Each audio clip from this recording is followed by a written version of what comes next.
Hey there, everybody. Welcome to the webinar. Thanks for joining this morning. This is exciting to have everybody here.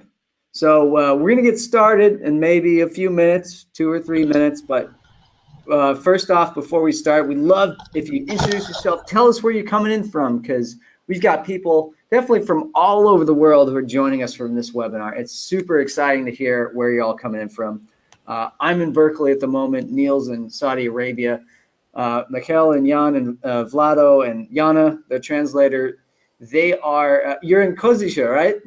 Is that where you are? Slovakia? Yeah, Košice, Slovakia. All right, awesome. Actually, Jan is located in Czech Republic. Okay. So he's a bit an hour later there. Is it a time zone difference, like Kozice and Czech Republic? And the Czech Republic? Slovakia, Czech Republic? Not really. Okay, no problem. Okay, I got Juanita coming from Arizona, Varuka Kierkegaard coming from the Netherlands. Good to see Varuka. She's helping John Liu with the ecosystem restoration camps. We got Katie coming in from Michigan. Excellent. Great. I know definitely a few familiar faces here I see in the attendees. Let me just see who's popping in here. Got Alberto, Annie, Barry, Beverly, Bob, David, Deborah. Great. Imran coming from Cape Town, South Africa. Oh, okay. You'll definitely be able to use the information in this webinar, because I can only imagine what's going on in Cape Town right now. We keep hearing, even in the news here in California, we hear about day zero in Cape Town. So these plans about water restoration they're vital, and people will need to act on them very soon. Alex from Netherlands, Tim coming back from Slovakia, Svijeta from Croatia. Yeah, Imran says that's why he's here. Awesome. All right, everybody. Well, man, that's a situation. Yeah, that is a crazy situation. That is a situation. But maybe it will, maybe it will end up being like the special period in Cuba where when they were cut off from resources, they had to adapt and quickly change their whole entire plan. So maybe this is a point, an inflection point. We'll see. Anyhow, let's start the recording and let's get going. All right. All right, we are recording right now. All right, welcome everybody to Sustainable Design Masterclass. I'm Neil Spagman, and on the left of your screen is Raleigh Latham. We're the co-founders of this webinar series. And we've been doing this for just over 2 years now. We bring the world's top experts in fields related to sustainability. We've had a really good run on water, and we are going to keep going through March, I believe, on this water series. If you want to check out previous webinars, go to sustainabledesignmasterclass.com. We've got around 45 webinars with some really amazing folks. Really good content. And we are really pleased to have you here today. And before we really get going, please turn off all of your distractions, your cell phones, your other programs, your email, your Facebook, all those social media platforms, because we've got some really interesting stuff coming up that's crucial in, if you like water, if you need to drink it, then this is important stuff. Oh, yeah. Oh, it's going to go far beyond drinking water. But I have to say, I am extremely excited to bring Vlado, Mikhail, Jan, and the translator Jana onto this, because this plan they're going to introduce, Rain for Climate, and the new water paradigm is the most important thing I think I've ever read in my life. You're not hearing about it in any science class, any biology classes, and yet it has the potential to have the greatest impact on climate out of any plan out there. What you're about to learn will flip your understanding of climate on its head. If you listen to our webinar with Walter Jen and Judah Schwartz, you got an intro about the climate impact and the ecosystem restoration impact of water. Now you're going to learn about the global picture for how climate can be restored, ecosystems can be restored by restoring water to the landscape, and the specific science behind it. They're gathering decades of experience restoring water to landscapes and being able to track the climate impact of it. What they're about to show is going to blow your mind. It's going to inspire you, and it's going to want to make you take action, and you'll be able to support them in their upcoming campaign that's going to launch very soon. So without further ado, I am profoundly proud and excited to introduce Vlado Yalchek, Director of Rain for Climate, Michael Kravchik, co-director of Rain for Climate, co-author of New Water Paradigm, and Jan Pokorny, co-author of New Water Paradigm. It's amazing to see you all here. Thank you so much. Vlado, are you ready to start? Yeah, all right, sounds good. Oh, and just a quick check, everybody. Can you see and hear the presentation fine? Just give me some ones if everything's going great. We got 150 people right now. We'll probably end up having 500 within 30 minutes or so. Great. Looks like 1-1. Cecilia, you can't see it, but Katie, you can. Nathan can. Okay, so most of the people can see it. So if anyone has any troubles, just quit out and then log back in. Then hopefully that should fix it for you. All right. Yeah, and again, any problems, quit out, come back in, and that should be all right. All right, Vlado, so let's, small boxes only. Oh, okay. Let me try to fix this up. How about now? Can everybody see it fine? Nope, it's a black screen, Raleigh. Black screen, jeez. Okay.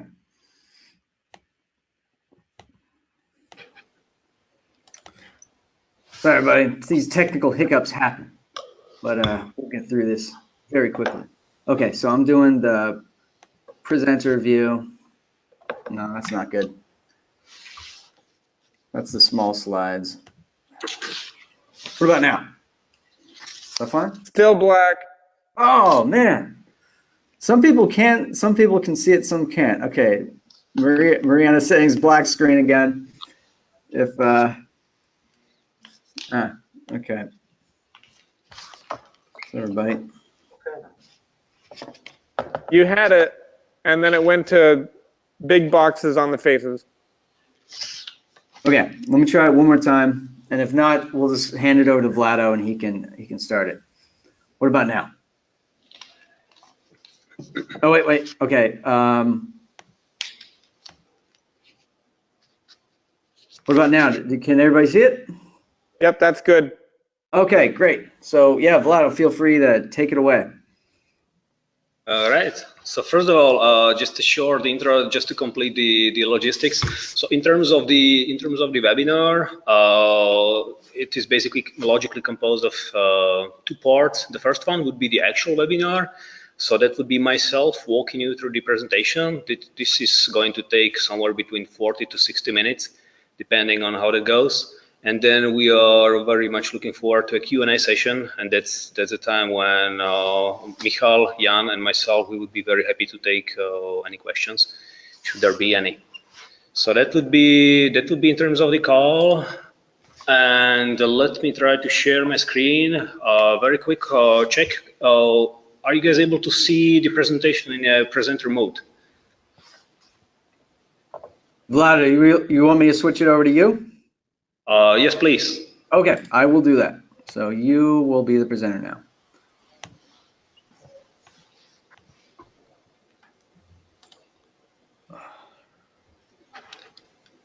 Okay, I can see it. Can everyone else see Vlado's screen? Can we see the? All right, I can see the presentation right now. Okay, are you able to see the website right now? Yeah, looks like everybody can see the website. Yes, Okay. yes. Yep. Sounds good. Sounds good. So thanks a lot for the introduction. Much appreciated, and we'd like to welcome everyone on the webinar. It is actually a great pleasure to speak in front of so many people. And first of all, as far as the content of the presentation, what we are going to do is actually we are going to start off with the energy and how the energy behaves and flows on our planet Earth. And this, whatever will be stated, will be partially supported by the scientific evidence. We are going to bring up also some controversial topics just to spice things up a little bit. And by connecting the dots, we are going to make our way to water and to basically to explain why water is so crucial in terms of the climate restoration. Good. So we are going to start off with the energy as promised. So first of all, as far as the sun goes and the amount of energy we are getting from the sun can be perceived as a very generous source of energy. We are getting the solar radiation intake of approximately 10 megawatts per hectare or 2.5 acres. Now, this is kind of difficult to imagine these numbers. So you can think of it as of having 2 blocks of a nuclear power plant radiating on a surface of 4 square miles or 10 square kilometers. This is something just to put things in perspective. So we are talking about huge amounts of energy that the sun is radiating onto our planet. And there are several different ways on how the distribution of the energy can behave. And here I will try to work with the highlighter for the first time. Okay, good. So we are going to start off with the well-saturated landscape. So if the landscape is saturated with water, good enough, then a large portion of the energy of the daily solar radiation input is going to be absorbed into the evapotranspiration. So we are talking a huge number, somewhere around 70 to 80% of that energy is going to be used just to vaporize water, literally. Then we have approximately 5 to 10% of so-called sensible heat. This is the heat that we can actually literally feel on our own skin.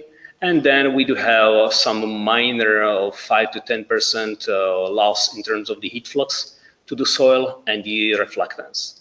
Now, this is a crucial information because if we compare the distribution of the solar energy with the landscape that is dry, this is a very significant number. So what happens is, again, the energy loss is about the same on any type of landscape.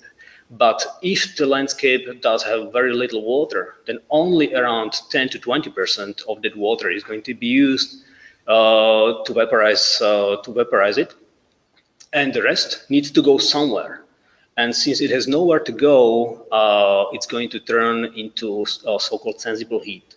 We are talking about the 60 to 70% of that energy intake. So if you think of it as that power plant, and that amount of energy turns into heat, we are talking about significant amount of heat. Now, what happens afterwards is basically in accordance to the law of the conservation of energy. Again, on the well-saturated landscape, basically, since the water is being evaporated, it is basically literally cooling off the local environment, since the energy is being consumed on changing on the state of the water, and then the vapor actually goes upwards within the atmosphere. Now, in the higher levels of the atmosphere, it hits the dew point, and when the dew point is being hit and the water condensates, the energy is being released over there, and this is how the clouds and later on the rain is being formed. After this happens and the conditions are favorable, the rain comes back as a sort of cooling medium back onto the landscape, and the whole process occurs again. This is quite different to the dry landscape, because what happens is that the heat intake hits the landscape, and since it has nowhere to go, in terms of the law of the conservation of the energy, it just turns into the sensible heat. But since there is a medium missing that would take the heat somewhere else, it just remains in the lower level of the atmosphere. So what's happening is that the atmosphere or the troposphere is getting hotter and hotter as more and more energy stays in the lower parts of the atmosphere. and it does not get transferred to the upper levels of the energy because simply there is no means on how to do that. Now I'll be moving on to the next slide, but just a second, need to erase the drawings. Good. Now, to make such a statement, one should have a good evidence. So what we are looking at is actually the small town in Czech Republic where Jan is working. This is the town of Třeboň in Czech Republic, in south part of Czech Republic. And here on this picture, you see the landscape, the urban zone as we usually know it. Now, here on this landscape, I would like to bring your attention to three particular spots. First would be the rooftop over here.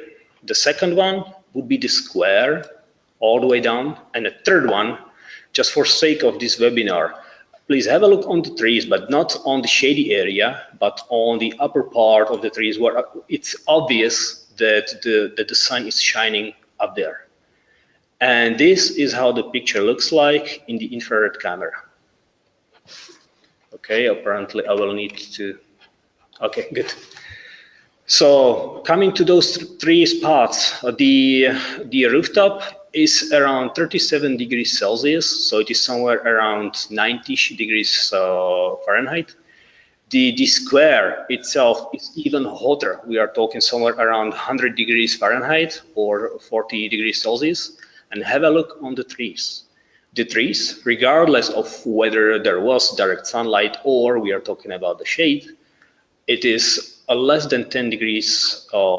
This can be explained by no other means than the evapotranspiration, which means that the trees, as such, they basically draw the water from the soil and groundwater, and they breathe it out, literally. And as it changes its state from liquid form to gaseous form, this is where the energy gets consumed, and this is how the trees, they manage to get to cool the surrounding areas. Now moving on to the next slide, we would like to invite you to a short visit to a city of Prague, a beautiful city in Central Europe. And again, here we are going to have a look at four particular spots. First one would be the city center. So we are talking about the heavily populated and with the dense architecture. Second one, which is worth mentioning, would be the biggest airport within Czech Republic over here. And luckily enough, near the city itself, there are also two foresty areas, if you would. So one would be the National Park Šarka over here, and the other one is a large forest on the right-hand side. And now I will flip to the bird's eye view and imagine that this imaginary bird would be able to see the infrared. So again, on these spots, well, you have a close look. I mean, with the yellow marker, it's not that visible, but still, the city center, apparently along with the airport, is literally cooking. We are talking about approximately 35 degrees Celsius or somewhere around 90 degrees Fahrenheit, whereas apparently the foresty areas are significantly cooler, on average around 20 Celsius or around 65 degrees Fahrenheit. And this has major implications to what's happening to our climate and actually to our urban zones as well. So let me erase the markings. And I'll be moving on to the next slide. And what's happening within the cities is that the cities actually do create this so-called umbrella of heat above them. This means that the inner part of the cities is significantly hotter than the outer part of the city. Now, this might not seem like much, but a difference of a couple of degrees, be it Celsius or Fahrenheit, it does not really matter, does make a huge difference in terms of the flow of energy and the flow of the air eventually. Just for your imagination, if you think of one of the highest cities in terms of the density, the Tokyo, this difference would be 10 degrees, which is massive. And moving on to the next slide, The impact that this fact has on the local weather and the local climate and cumulatively on the global climate is actually very important, because the cities, they basically literally radiate the heat, and the overheated areas, they basically exchange the heat with the surroundings. And what's happening is that the cities, they are pushing the actual air, which is cooler and more humid, out from the local presence. So it's being pushed to the cooler regions, and the consequence to that is that there is significantly higher rainfall in the cooler areas, whereas on the cities, there is much less rain than one would expect.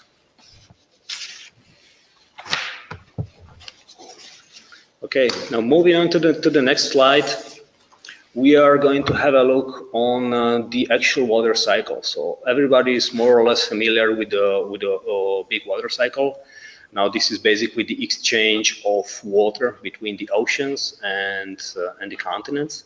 So everybody is aware of that. But what is most important is that there are also these so-called small water cycles.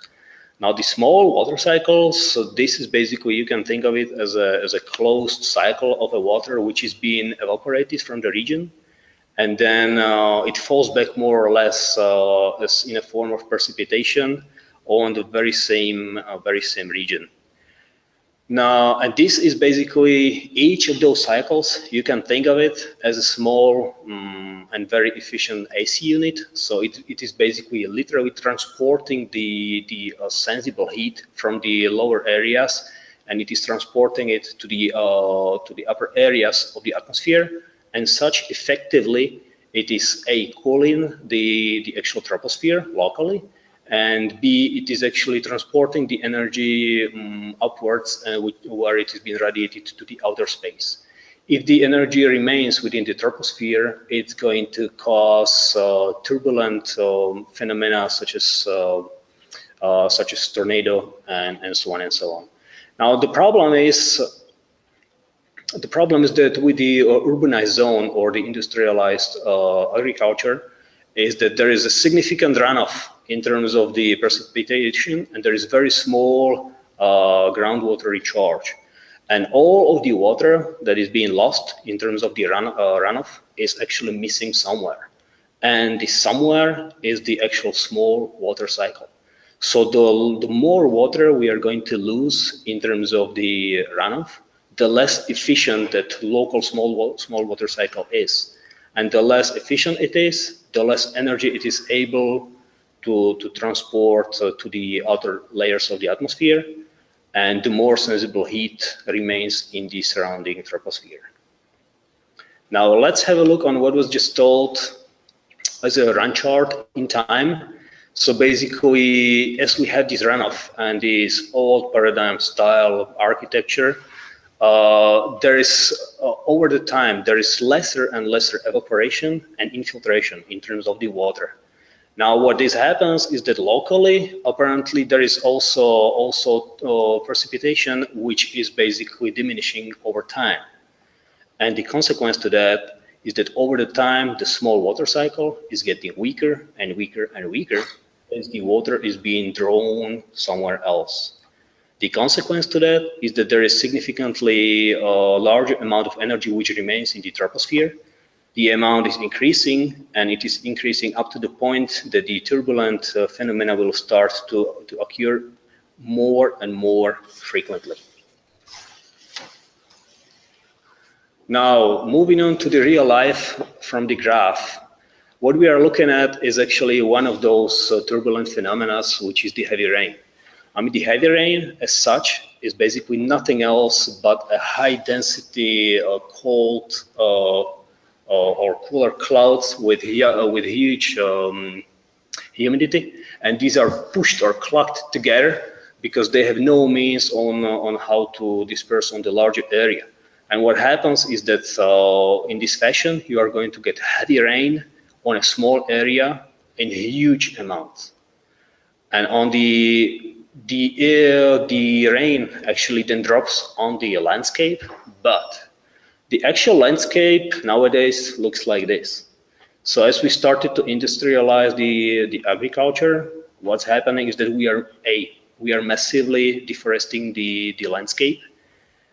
Hand in hand with that, there's massive erosion on the landscape. By the way, we are going to see this picture one more time tonight at a different occasion. In terms of the industrialized agriculture, we managed to get to the point when there is a constant surface discharge of water whenever it rains. And on top of that, we are actually putting 57,000 square kilometers or 22,000 square miles of land surface under a roof. If you connect the dots, then what's happening is, for example, only those 57,000 kilometers of asphalt, they create so much radiation and so much heat in terms of the sensible heat in the troposphere that it is unbelievable. And the consequence to that is what we are currently experiencing worldwide. First of all, the landscape, as we shown previously, is not necessarily capable of holding much of the water that falls there.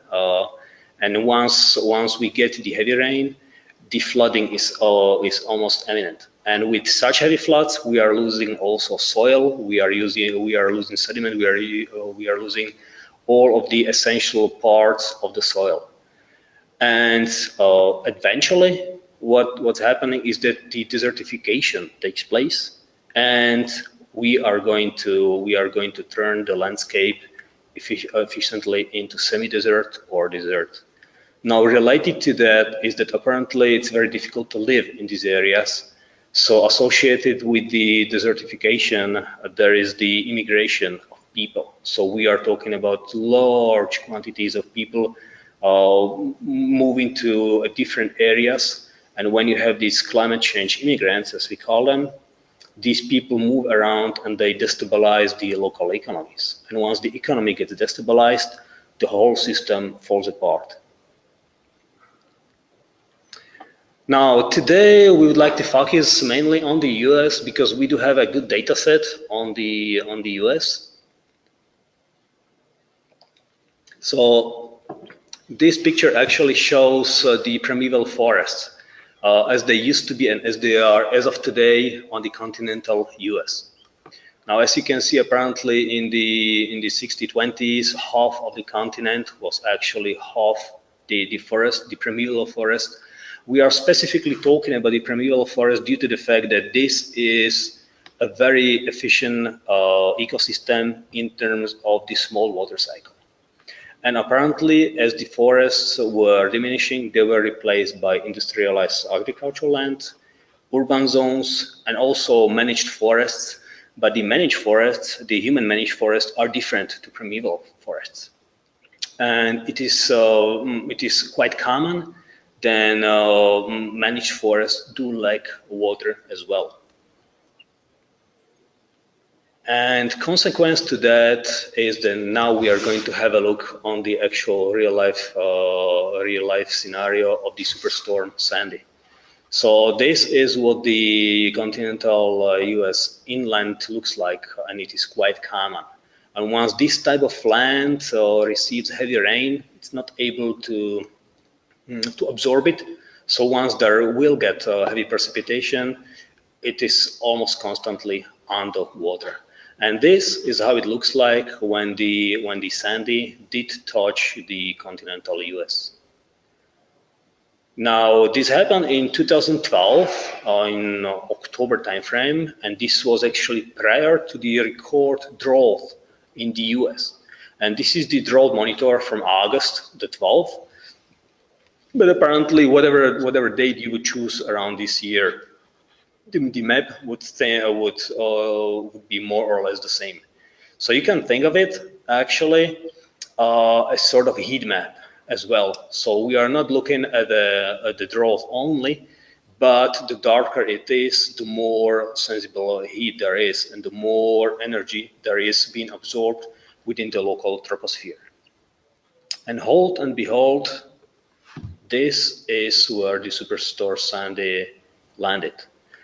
And it suggests that the superstorm and the cool and humid air was not able to get inland due to the fact that there are sort of, you can think of the sensible heat as sort of a radiation upwards within the troposphere, which is pushing the cooler air out towards the edges of the continent.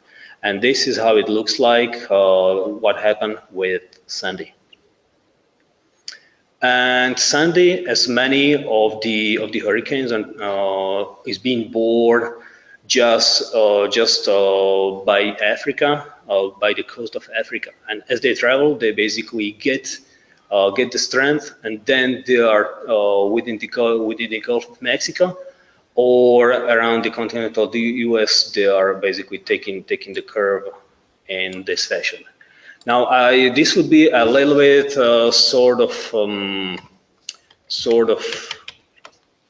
speculation, not necessarily a proven fact, but I'll leave it up to your imagination. Now, imagine that on the continental US, we still would have the primeval forests, or we would have other ecosystems that would function as primeval forests and would have still working small water cycle. And imagine that we would be able to get the Africa, or at least part of the Africa, the coastal part, green. Now, I wonder a little bit, what would this map look like, and what would the damage look like in terms of the hurricanes? And one more map to look at. Now, this, in terms of the coloring and the placement of the dense areas, might look familiar, but this is actually a different map. What we are looking at is the occurrence of tornadoes. And again, if we state that continents as such, when they are overheated, they are capable to create the turbulent events and phenomena. And on the other hand, we have a look on the objectively measured occurrence of the tornadoes. Again, this logic suggests that there is a close connection between the occurrence of tornadoes and the amount of sensible heat present in the troposphere. So that would be the basic information in terms of the hurricanes. And now we are moving on to California and the situation in California. Excuse me. So this is how California looked like earlier, back in the days, when the small water cycle was still saturated. So most likely at minimum part of the country was well saturated with water. So the small water cycle was actually taking place effectively, and there was an exchange of heat, an exchange of humid air between the ocean and the continent. And this is how California looks like nowadays, particularly in summer. So what's happening is, due to the industrialized agriculture and the urban zones that are quite heavy in California, the water cycle is being emptied.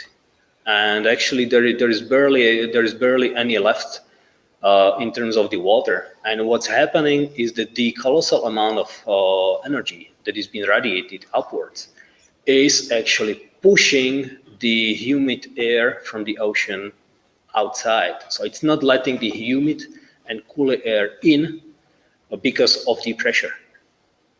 And this is closely related also to the wildfires and the winds and wind gusts that are actually supporting the wildfires. I mean, apparently, if you have a bare bone dry country, it's enough to have one spark, and the wildfire is a never stopping event. And this is how California functions in terms of the winter time. So the energy intake is slightly lower. Therefore, the overall energy that is being radiated upwards is actually smaller. And on the areas where the energy is low enough, it lets the cooler air from the ocean in. But again, since this is actually this is turbulent event, what's happening is that a significant amount of clouds get inland. Again, on one area, the heavy rain takes place, And once the heavy rain falls down on the soil as such is damaged and is completely dry. There is nothing to hold it together. So the soil literally turns into mud. And if the conditions are favorable, there is not a problem for a mudslide to happen. Also, with the heavy rain, the water is actually pouring over the top of the soil because it is barely absorbing any. So the floods are quite common and easily to be explained.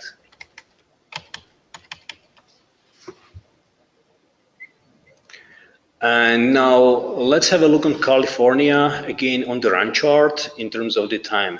So we are somewhere around here. So you can see that the water in terms of the precipitation and the infiltration had been and the total amount of energy that is being left within the system is increasing as it is causing these turbulent events. Now the question is, how do we get out of it? And the answer is, there is a need to initiate a national rainwater retention program. And when I say national, it is not necessarily referring to the fact that this program should be managed and initiated by the government. I'm talking about the magnitude of such movement. And if we happen to have the spark and get the movement going, then what will happen is that we are going to create sufficient amount of water retention measures. The water that gets into gets in onto the continent gets captured, and the continent gets stabilized thermally, and eventually the small water cycle will start healing. The more and more water will be captured, and the more water is captured, again, the amount of energy that is left in there in terms of the sensible heat is diminishing, and the weather and the climate is getting stabilized.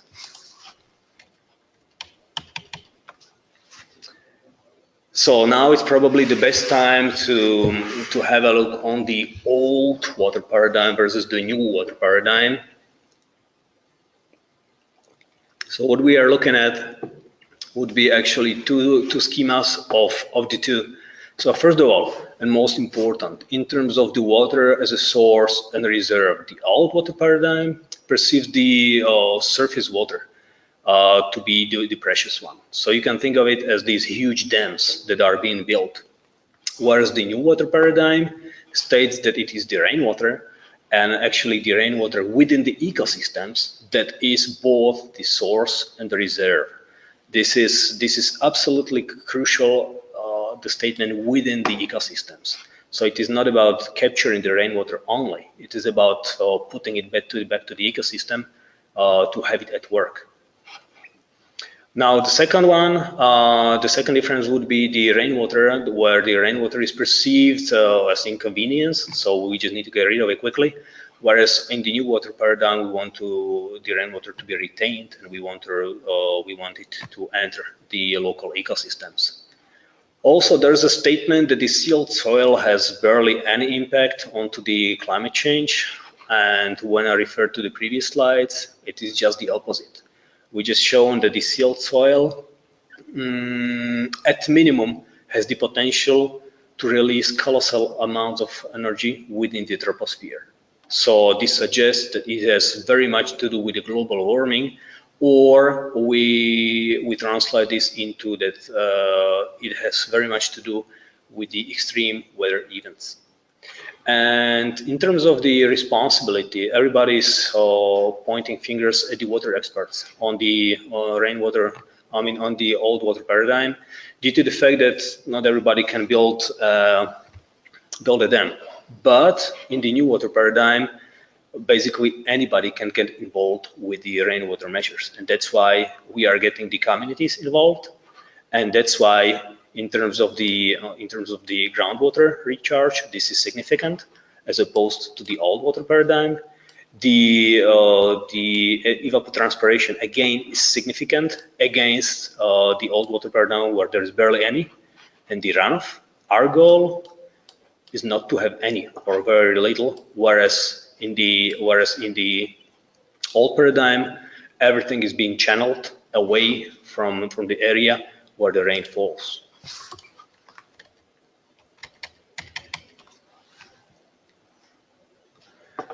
Now, so basically the key is the rainwater retention. And what does it mean in terms of definitions, if you would? We basically want to leave the rainwater where it falls, or as close to the area where it falls as possible, in terms of and allow it to enter the ecosystems and to restore life. And there are also some ethical responsibilities and principles that one should follow. So first of all, this solidarity means that only the water retention measures that are implemented should not worsen the situation upstream or downstream within the watershed where they are implemented. This is absolutely crucial. It's not a good thing to solve your own problem and just move it onto your neighbor. Second one, in terms of the partnership, all of the involved parties need to be discussed. So here we are talking about the forest rangers. Here we are talking about the landowners. We are talking about officials. We are talking about administrators. Anybody needs to be brought behind one round table before the water retention measures are being designed. The natural processes should be basically resurrected or supported by the rainwater retention. This means that basically the local biosphere should be supported and should benefit from having the rainwater in place. In terms of the subsidiarity, we want to aim on having this rainwater done on as level and on as low level as possible in terms of the governmental structures, because it is the local communities and the local governments that know the best their environment, their specifics. And in terms of sustainability, if we are going to proceed further, then we are actually creating the future for our children. Moving on to the actual rainwater measures and the actual implementations, if you would. So this is how some of the rainwater measures look like, and these are specifically designed for the landscape. Excuse me. This is just a small flavor, if you would, from a catalog of over 5,000 types of different rainwater retention measures. And you can do rainwater measures not only within the landscape, but also within the urban zones. The whole logic is to cut the pipe literally between the rooftop where the water is being harvested and the nearest creek, and have the water to sink in and work with it. And what you can do and what you can achieve is epic. This is how a healthy urban zone could look like. So the quality of life is getting higher. The area, in terms of the energy flow, is functioning well. It looks nice.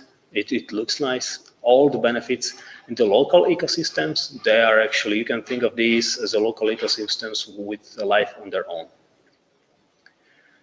And so when the water retention measures are implemented on the landscape and they are designed well, they are able to achieve almost something that is difficult to imagine, which is rain restoration. So when we do have, for example, a landscape similar to this, where you have a mountain chain and there is a desert area behind, and you design the rainwater measures well enough to capture some of it, what happens is that the water gets captured. It evaporates, it creates the local clouds which shade the local area, it cools off the area, and it creates the possibilities for the rain to come in more and more towards the inland, and you can turn the semi-desert or desert into green area.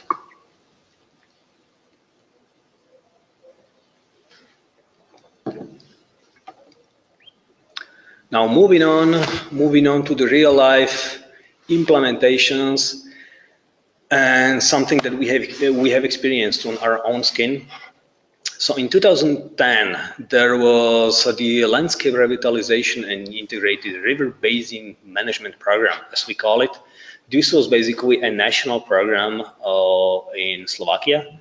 It created one of the first national rainwater or water in general policies. It was designed for 10 years, and within the first year and a half of the execution, we have invested 42 million euros, so it's more or less identical in dollars. 100,000 different water retention measures was implemented, and around 10 million cubic meters of water is being restored annually and being put back to the small water cycle out of the planned 250 million. Now, the work was done in 488 different communities, and approximately 8,000 seasonal jobs were created, particularly for the people who had difficulties to find the job. And when we did ask after this year and a half the locals, the evaluation by the village representatives was amazing. And actually here I'm going to show you, this is, bear with me a second. This is our website, the Rain for Climate website. And if you go to the section Science Behind, this is where you find quite interesting information.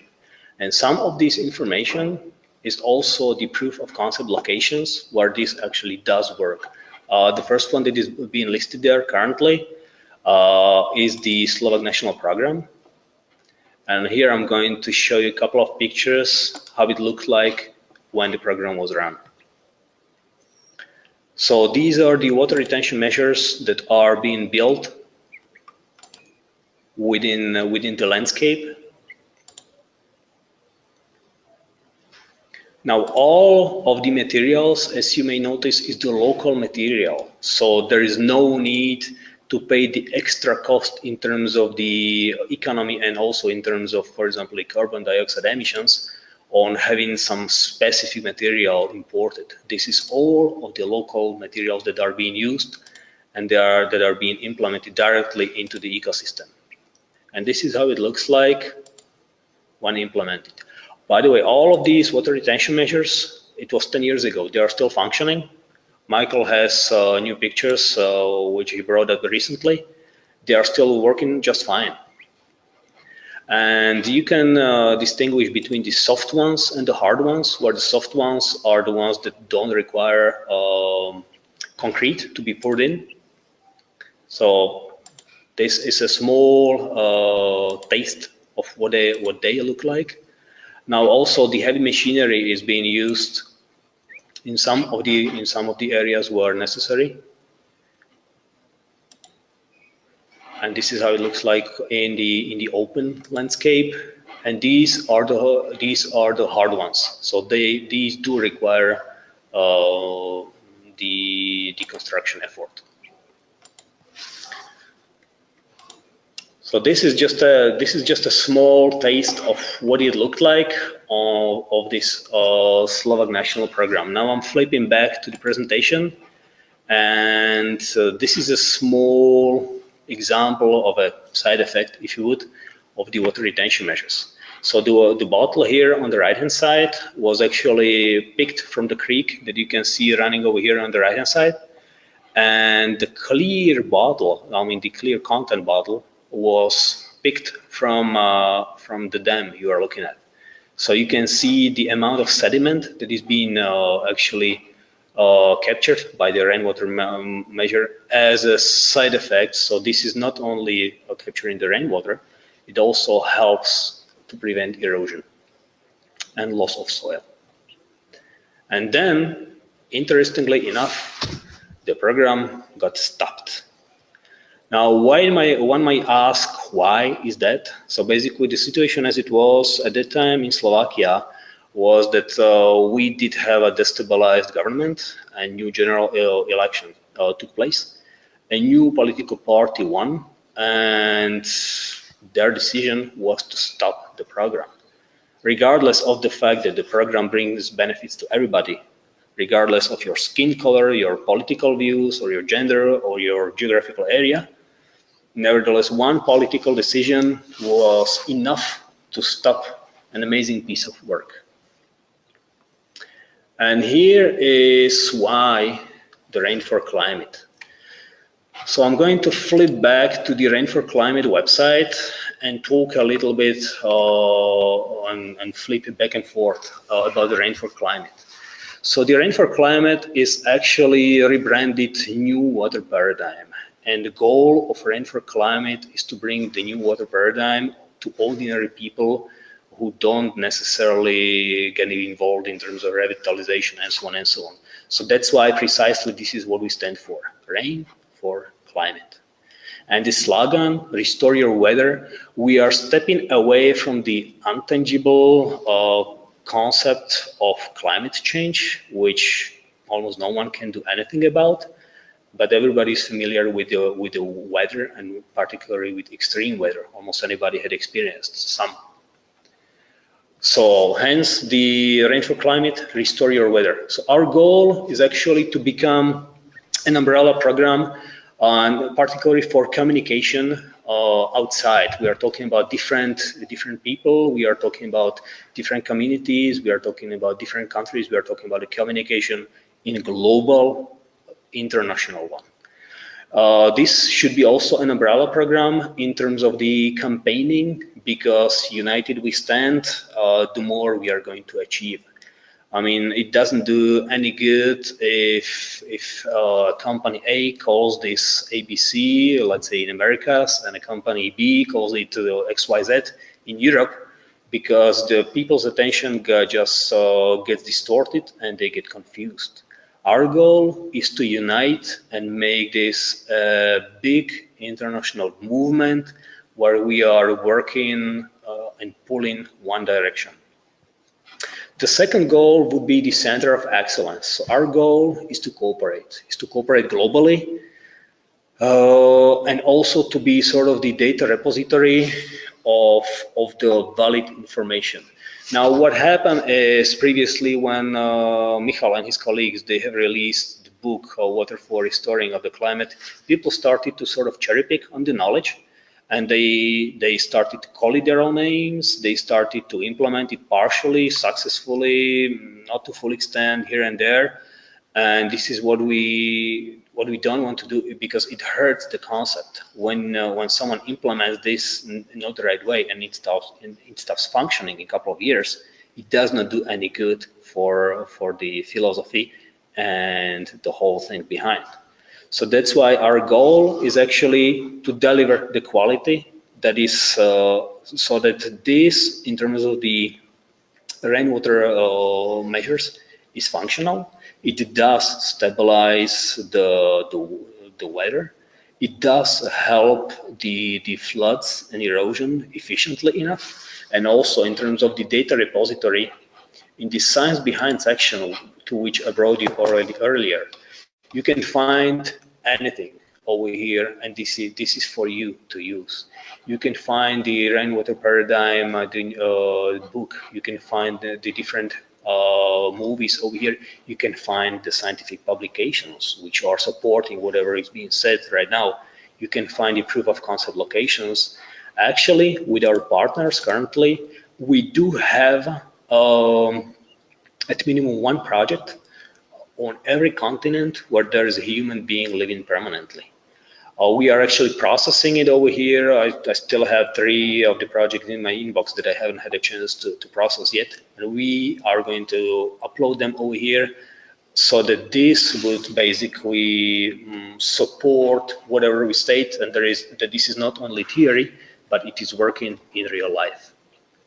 And last but not least, the grassroots movement.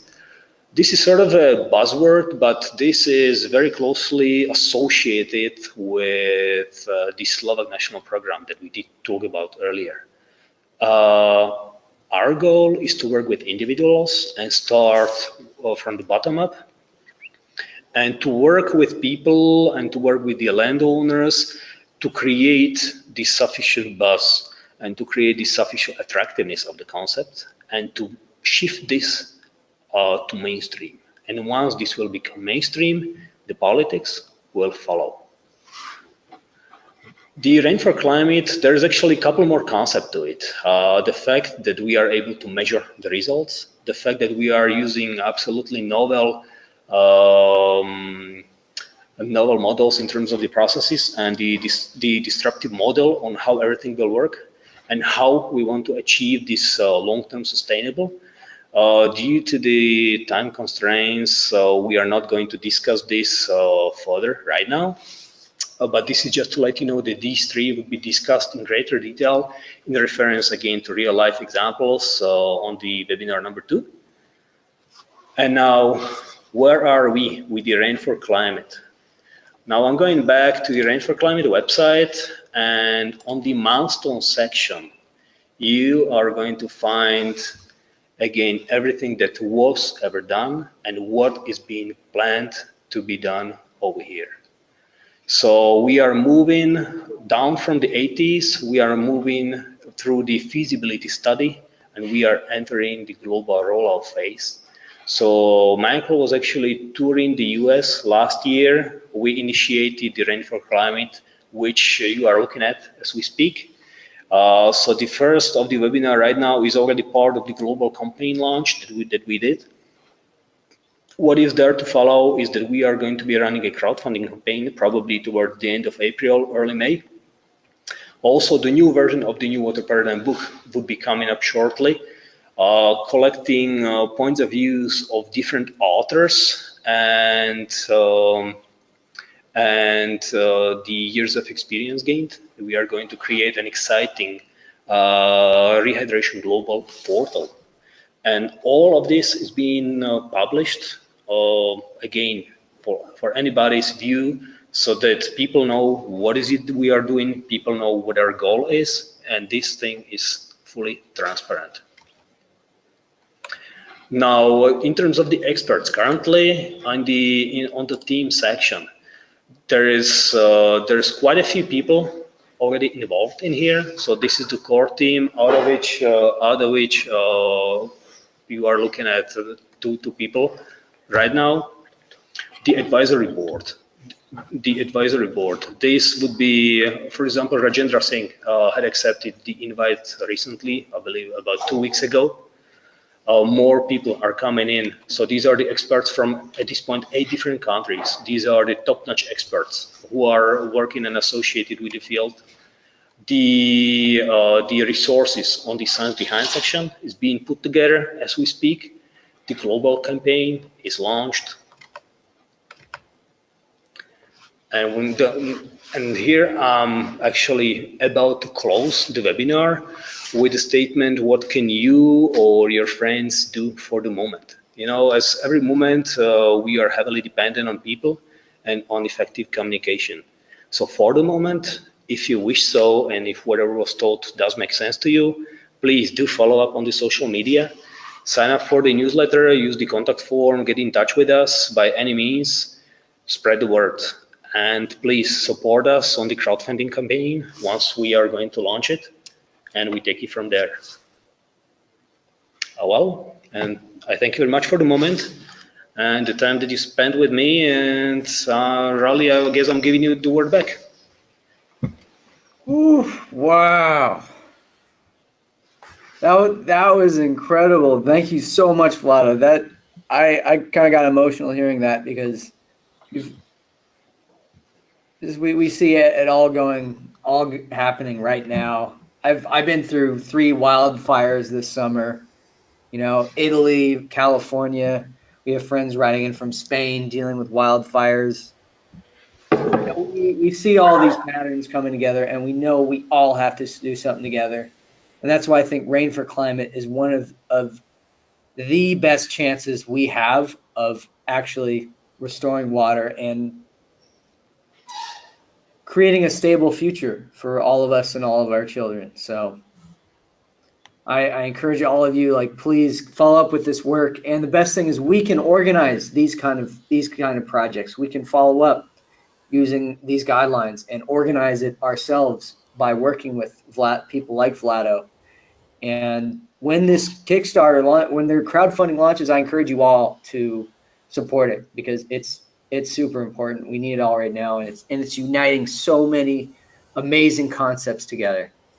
And I'll donate $1,000 of my own money to it, and hopefully everyone else can support as well. So we're going to open it up to questions right now. So if you had questions earlier, feel free to type them in the chat box down below. Now is your time to chat with Michael and Jan and the authors of the New Water Paradigm who've been doing this for decades. And so if you have some burning questions, this is your time. This is going to be great. So let's get started, shall we? Let's go to our first questions. So first question is from Mel Jackson Bridge. First, let me make sure that Jan has his microphone unmuted. There you go, Jan, your microphone's unmuted. So the first question comes from Mel. He says, we have reintroduced beaver in the UK for this reason. Unfortunately, the agricultural community are not fond of them as they feel they flood their fields. But I agree these structures resemble natural effective ones. What are your thoughts on beavers for water restoration? May I? Can you hear me? Yeah. Try holding your microphone a bit closer to you. Okay. Can you hear me, or shall I be? Jan, if you can turn your microphone up a little bit more, that'd be great, if there's any way to do that. So beaver would just stop water in the rivers or in the small streams, and we need to bring back water into large dry areas. Okay, great. So they're part of that. Yeah, we'll have a lot more on beavers. Brock Dolman's going to talk a lot about beavers. He's great. Beaver is good for small floodplains. It will stop water in the natural floodplains, and we need to bring water and vegetation in the large drained areas where the sunshine produces sensible heat. I would like to thank Vlado because he really explained it well and scientifically very understandable. Thank you.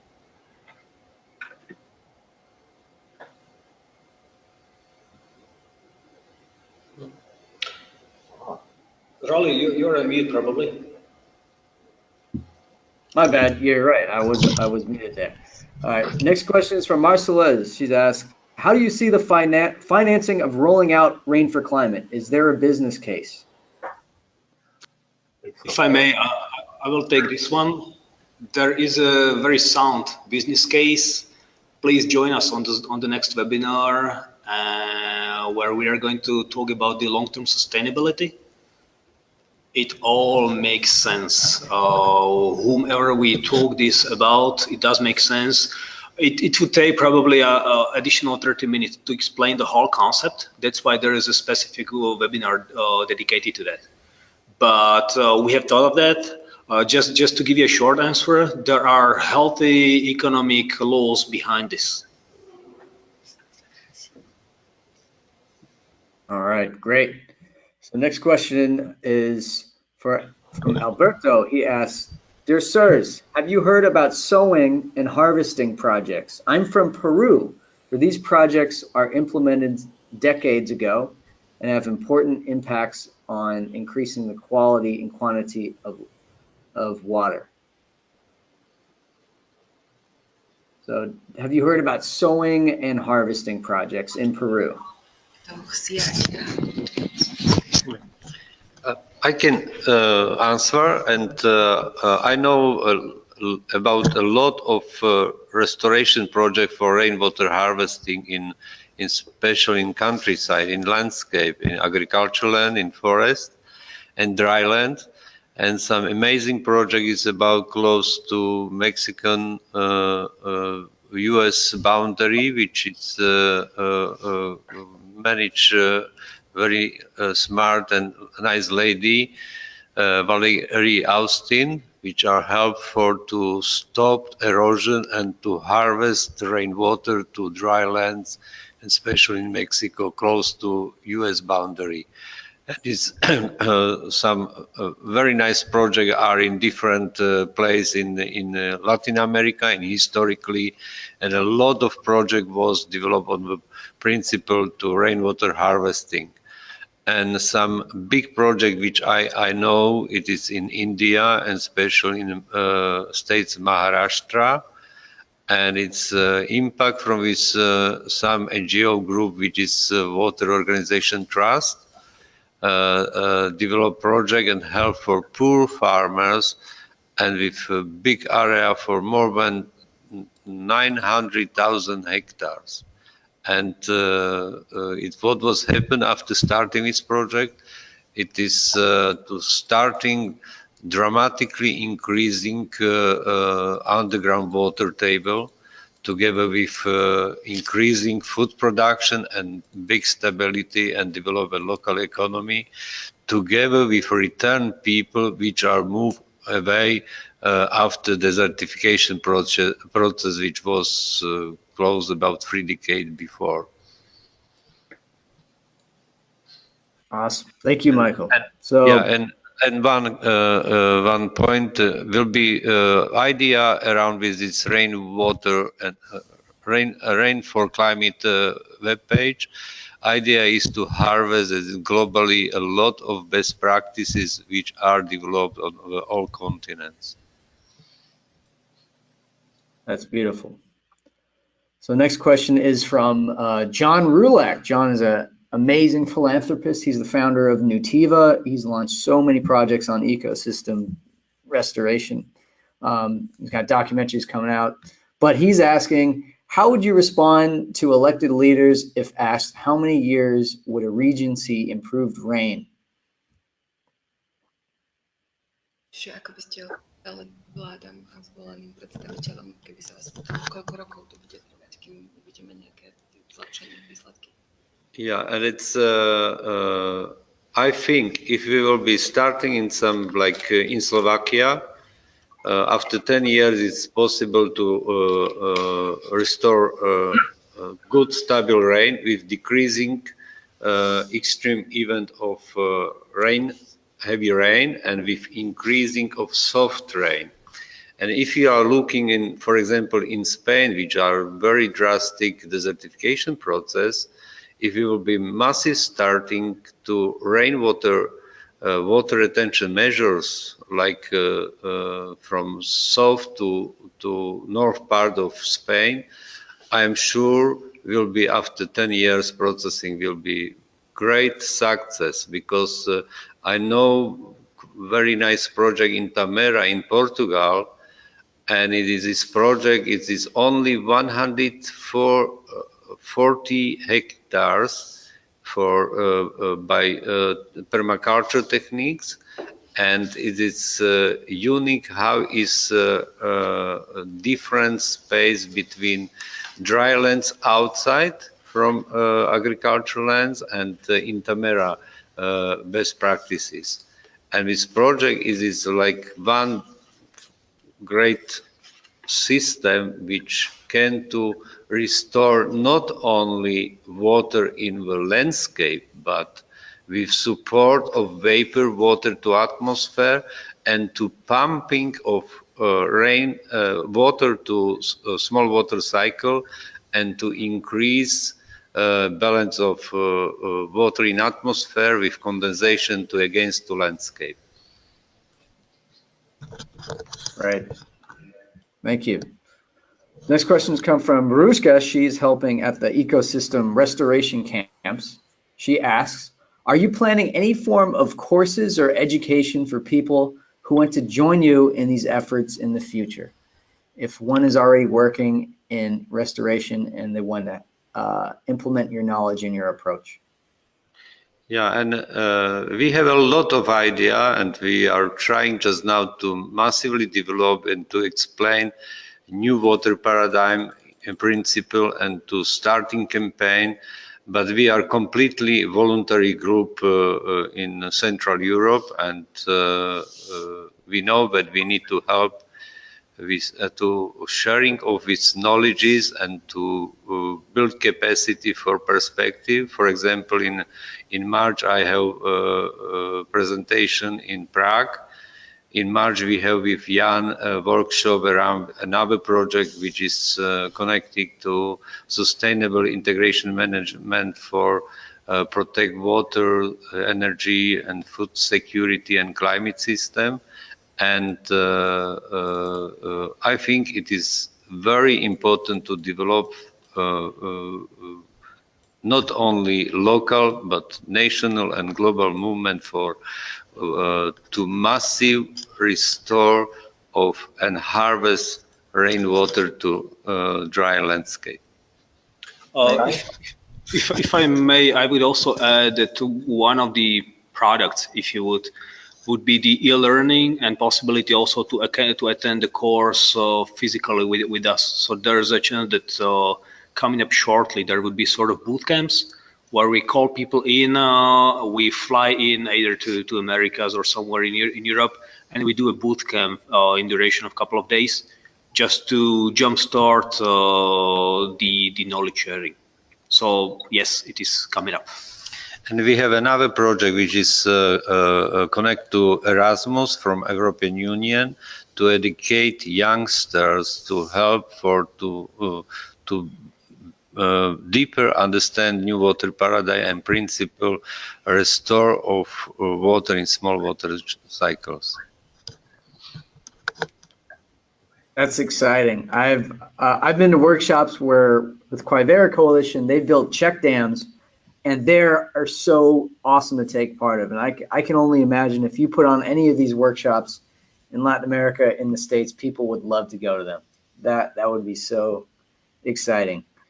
So Christina Bertaushi, she's a local just like me in Berkeley, California. She runs a lot of Grey Water Action, I believe. She asks, has the climate in Slovakia shifted after all the work done in the 488 villages?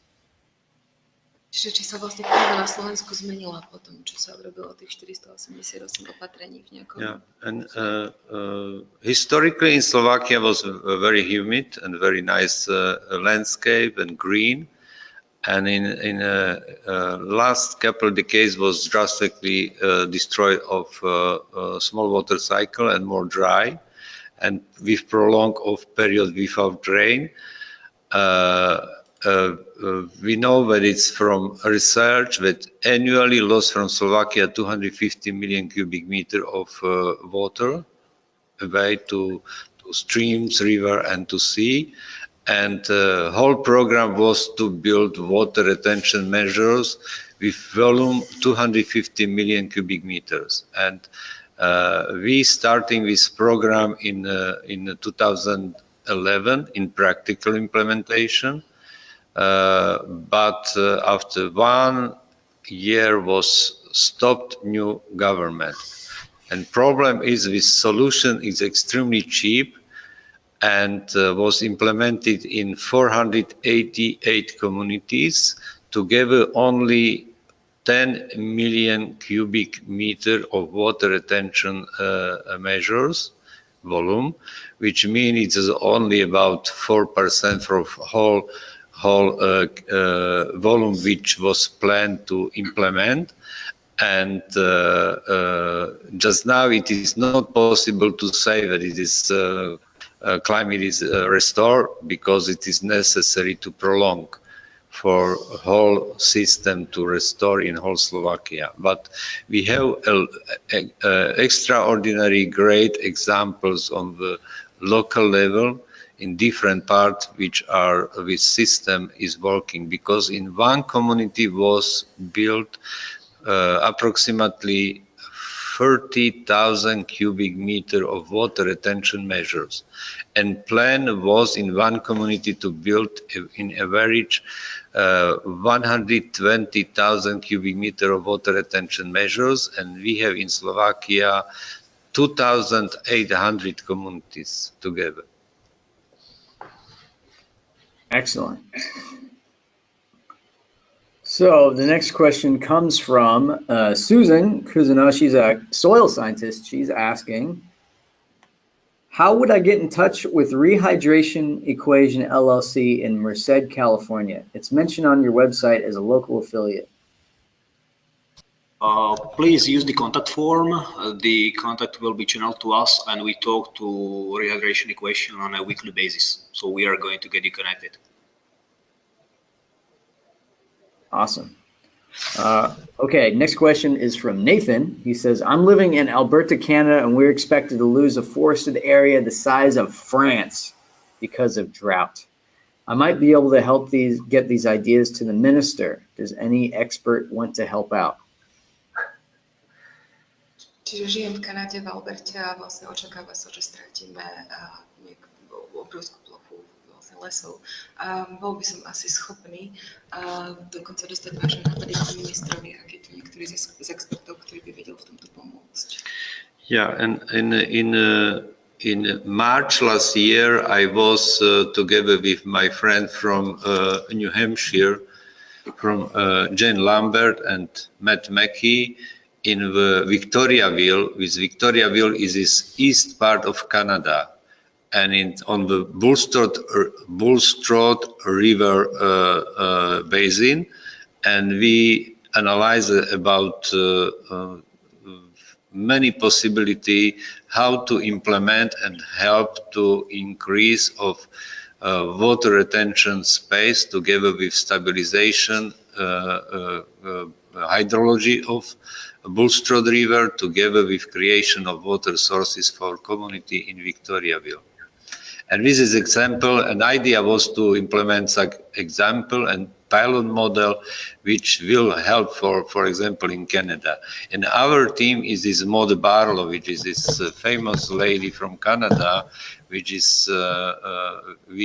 wrote many books, and one is about like blue gold. And our partner, it is possible to exchange of knowledges together in Canada, together with another people which can to be there. And just now is coming to our space is Peter Bujňák, which is native from Slovakia, but is many years lived in Canada. And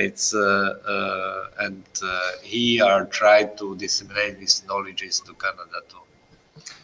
If I may, I would add, again, this is probably a universal answer, but please get in touch with us, either drop us an email or use the contact form, and we are going to get connected with you individually. We schedule an online session and we talk this through. There definitely is a way on how we can make this happen. We just need to know more details and work efficiently. So yeah, let's take this offline, but we are definitely up to it. And it's many, and then another point, last year we developed this first introduction to American US action plan for restoring of water, small water cycles. And it's from this analyzing is possible to say that it is necessary for the stabilization of climate system in whole US territory needs to build in whole territory in west, east, and south and north part of US to build more than 50 billion cubic meter of water retention space for harvest water and to return to small water cycles. And this big challenge for California, and if you are looking at different places like Texas, which was last year massive hurricane, which are concentrate a lot of water, heavy rain in one space, but outside it's completely dry, no rain, and this is challenge to starting to restore water in soil and nature, and to help to return water to small water cycles. That's why it is so important. There's billions out there in grants in California alone for reversing that they put towards reversing drought. So if they knew about the water impact, the climate impact of this, hopefully we could access that. Yeah, and it's maybe another question is quite very interesting to, after harvest rainwater to soil, starting to decreasing production of sensible heat, and after water from frontal, like if you are looking in California, water from Pacific is coming to inside. Because when I was in Ventura County last year in April, and in this time was quite good condition, but we know that it's this year was massive heavy rain. It's a lot of damages. And in December was in this place in Santa Barbara was its burning, and its problem is about to decreasing precipitation in California, because more heat of landscape make like block system to flow of humid air to inside to continent to California, and no rain. And we know that it's winter time is massive rain, in summer is completely no rain. Oh yeah, we're living here. Friends I know, it went from extreme fire to extreme rain to extreme mudslide, and you saw that within a 5 to sometimes 10-day period. It's so quick. Wildfire can happen so quick. But areas that have From research from Slovakia, which we made in the last century, it is this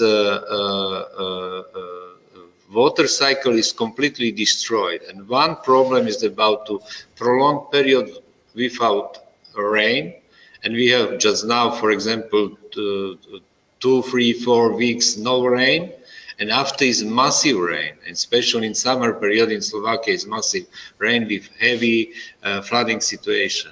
But when I was young, it's about 4 decades before, and it's was in summer was very nice weather to give a short soft rain, not heavy.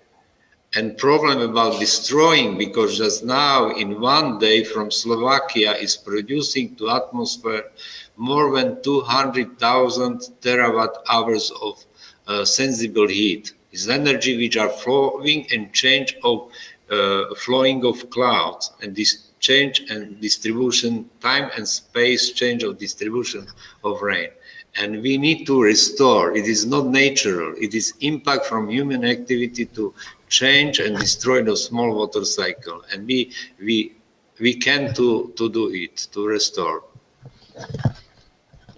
Excellent. Next question is from Rennie Thomas. They're asking, how can you re-engineer an already urbanized space to harvest more rainwater?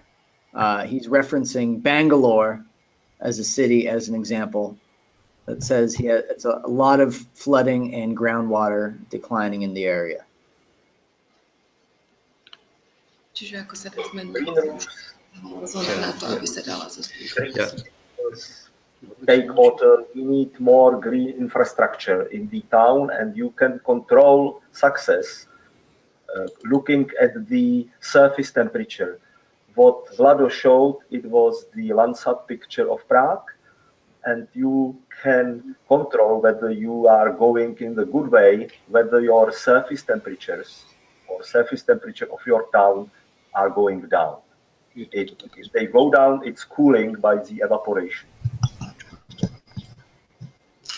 Yeah, and maybe you remember in a couple years ago, and in São Paulo in Brazil, and after 5 years no rain was massive rain, and it is massive rain was everything was underwater. And problem is about how to manage of rainwater in urban zones. For example, how to build house and to develop new architecture structure and urbanization, because it's, for example, we can use roof on the harvest water and to build green roofs, and we can harvest rainwater to green zones in urban zones. And we need to completely change everything. And it's big challenge for new engineer experts for architecture, how to bring water to small water cycle again, because it is not only about climate system, but it's about this healthy system, because with decreasing of balance of water in urban zone, it is increasing pollution, and it is not good for our kids and for our health too. Great. So the next question is from Rafaela Schaefer asking, have you heard about the concept of flying rivers? Do you think that, and this is about, I guess it's Amazon rainforest, anyways, flying rivers. Do you think that mapping flying rivers worldwide can help us to understand where and how to plant better to restore the water cycle? He says, I'm a Brazilian biologist working with Michael's partner organization in UK, the Flow Partnership. I think you speak about Antonio Nobre from Brasilia.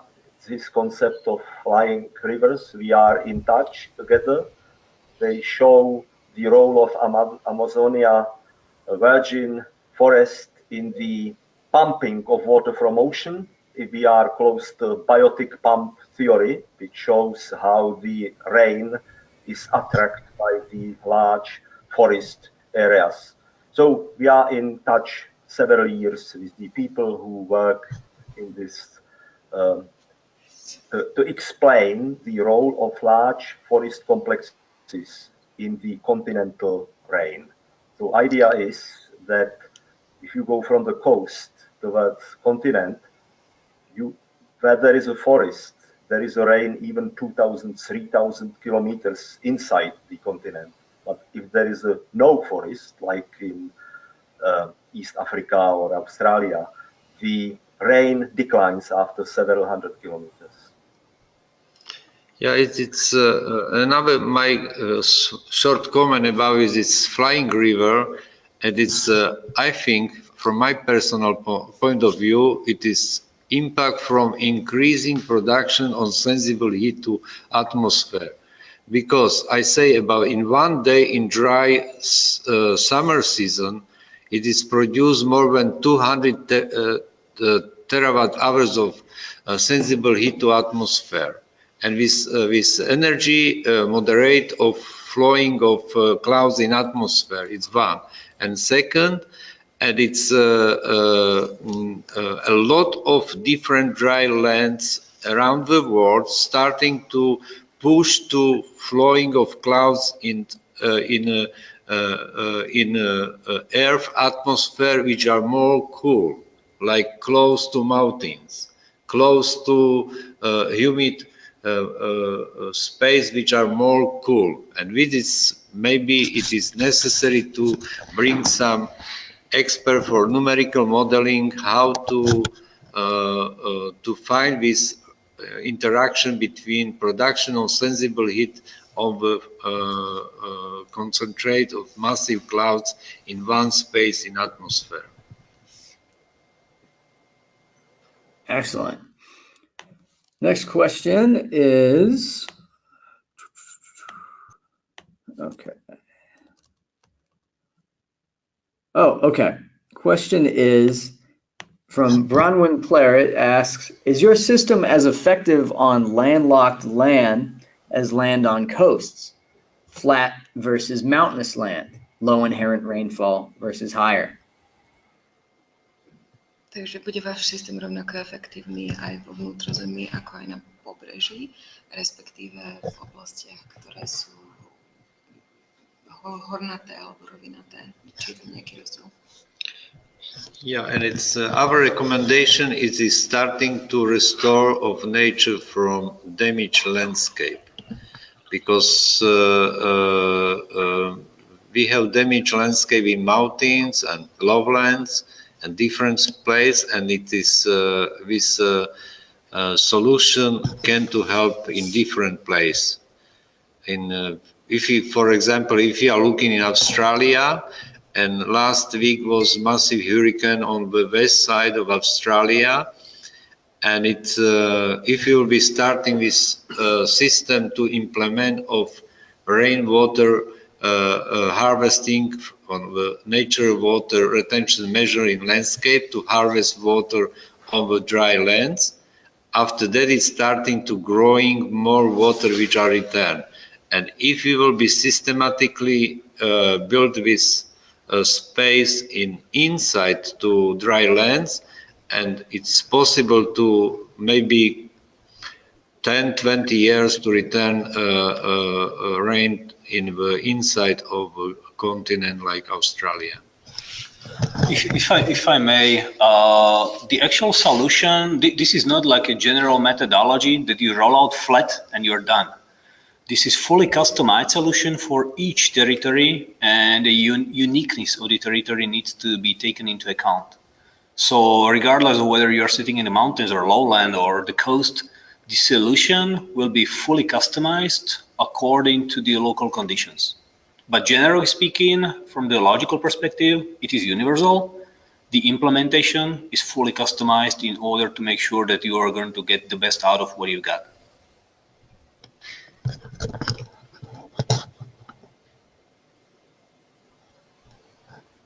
Bob asks, what can be done in forestry areas like the northwest coast of the U.S., BC, and Alaska? Forestry companies have long-term leases allowing them to clear cut, slash, burn, and build roads wherever they want and whenever they want. Čo sa dá robiť v oblastiach, kde je málo lesa, napríklad ako Holioška, kde sa vlastne stavajú len cesty a vláda si tam stavia cesty, kedy chce. I think when we are losing forest, we are losing the sucking of the water from ocean.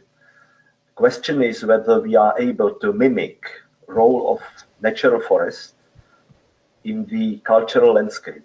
There is one problem with the forest, that it will provide food for 1-2 person per square kilometer. Therefore, we people deforest and transfer landscape into the agriculture one. So the idea is whether we are able to make such a landscape which would have a structure like natural forest and which would function in the water cycle like a forest, but provide enough food, for example, for dozen people per hectare and so on. And therefore we need to study positive example of the landscape restoration. We didn't mention one from Australia, Peter Andrews, with his natural sequence farming. He was able to restore large degraded dry areas, just encouraging wetlands and trees, including the fruit trees. So, yeah, and it's. I think it is necessary to say that it's some intensive impact of desertification process is from urban zones. We have, for example, in Slovakia only 5% of urbanized of space, but participation on the whole balance of desertification is 26%. And its second biggest impact is from agricultural lands, because we have 50% of agriculture, but impact participation is 56%. And forested place is we have 41%, but impact of bad management of forests, and especially about like forest roads, which are built historically with dry up of rain water to streams, and have impact about 17%, which means some drastic impact is from urbanized, and we need to find solution how to starting with place which are living all our life, which means in urban zones. Okay, great. Next question is from Stefan Böhm. He's asking, coming from Hamburg, Germany, how does the concept of holistic management by the Savory Institute fit into your concept of water restoration? Yeah, and it's if you are looking or read of a book of Judith Schwartz, How Save a Planet, and one chapter of holistic management. It is a new water paradigm. It is completely closed because this holistic management system of space is completely important. We need water to the system, and water together with animals and cows will be starting to restore. And second, just now is bring book from water in plain sight from Judith Schwartz, and it is great system how to make this nature, animals, water and vegetation together. Yeah, we just had a fantastic webinar with Judith, and I'll open it up again for free for folks who want to watch it again. Just incredible information. And that's another question a lot of people have asked on this chat. How is the approach different versus when you're trying to restore water on grasslands versus forests?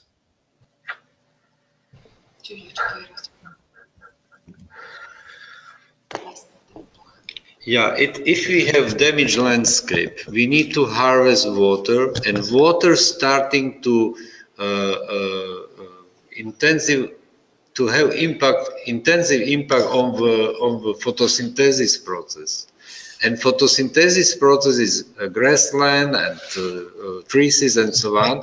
And it is very important to a relationship between solar energy, water, and carbon, because we know that it's without this one parameter is no life, no grass, no trees.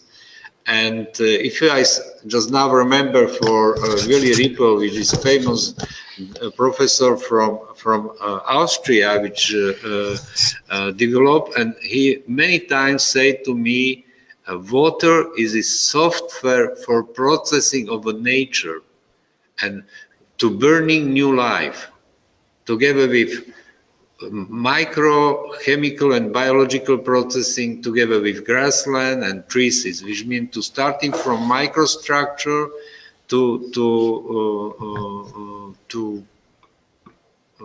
trees and forest.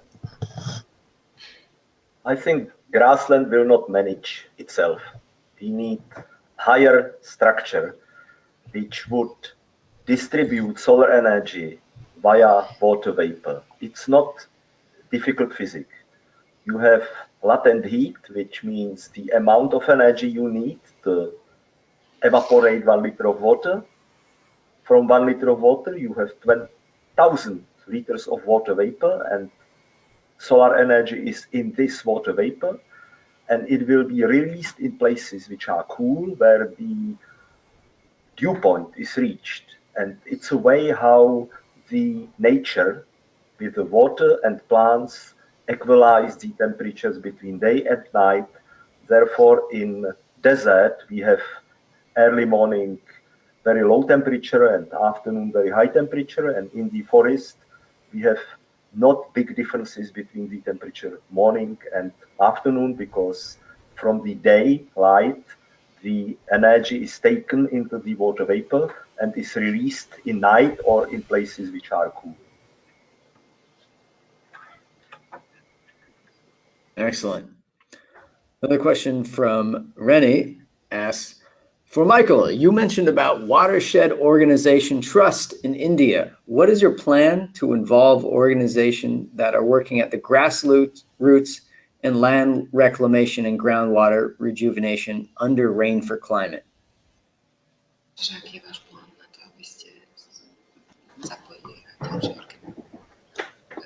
grassroots movement, keďže si spomínali tú organizáciu?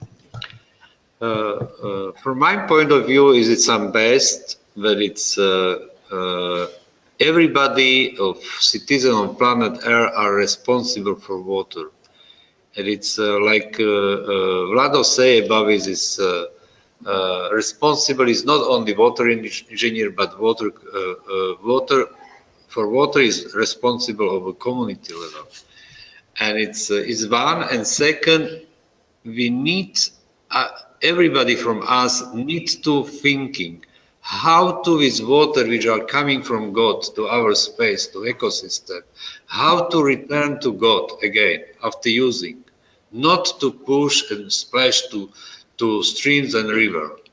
And if we are using of data from Slovakia, which is annually lost from Slovakia 250 million cubic meter per year, which means if Slovakia is this average country about desertification, which means on the globally is 760 billion tons of water annually lost from continents.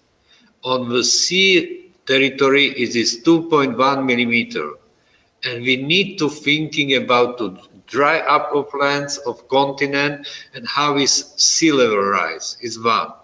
And if everybody from us harvest around our space in my community 100 cubic meter of volume of water retention space, 7 billion people means 700 billions cubic meter of water retention space, which means after that we are completely win. And to create 100 cubic meter of water retention space, it is job for 1 week. No money, nothing. Everybody from us needs to harvest water, and we need to thinking about that. And to this space, after that we can plant trees, and to everything is starting to very fast to restore.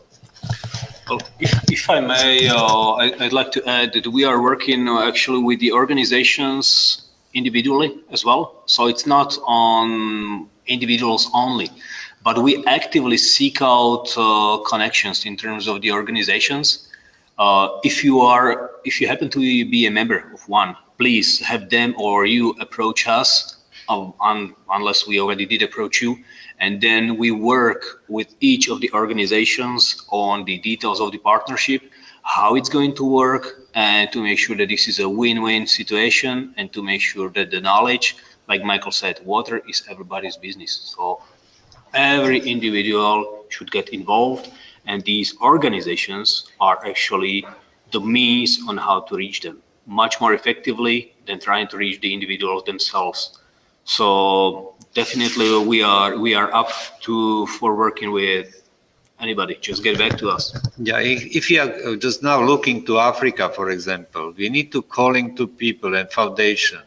Please help to motivate people, poor people, to harvest rainwater to ecosystem, not to build wells in this moment, because we need to harvest water in heavy rain season and with creation of water sources. In our case in Slovakia, we have experience with 5,000 cubic meter of water retention space create 1 liter per second of water sources, which means every community can to build, to restore water sources for community needs for water supply. Excellent. Oh, so many questions I want to ask, but I'll wait till I get to the questions you guys want to ask.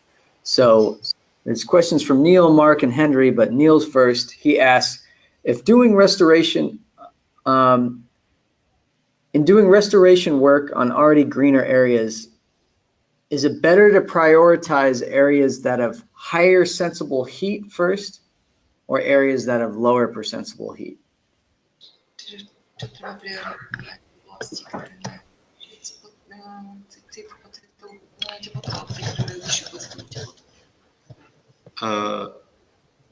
This program is good to start in different places around the globe, in space which we have, for example, 1 per year massive rain. For example, if you are looking in Africa, in Sahara territory, it's not good to starting to inside, in Middle Sahara. It is necessary starting to close to coastal zones, and to every year to go to inside, more inside, and to restore everything. Because with water we have in coastal zone, it's massive rain. I was in 3 years ago in Tunisia, and was extremely heavy rain. And with system which was developed couple decades before, and in inside it's quite space with a lot of scarcity of water and lack of water in its space. And engineering solution is for transport water to sea, which means we need to change of system of manage of rainwater system in landscape, together not to push to sea in harvest to ecosystem. And if we are starting in coastal zone, for example, 1 year, 50 kilometers from coastal zone to territory of desert zones, and every year we can to push deeply and deeply and to restore water in small water cycles.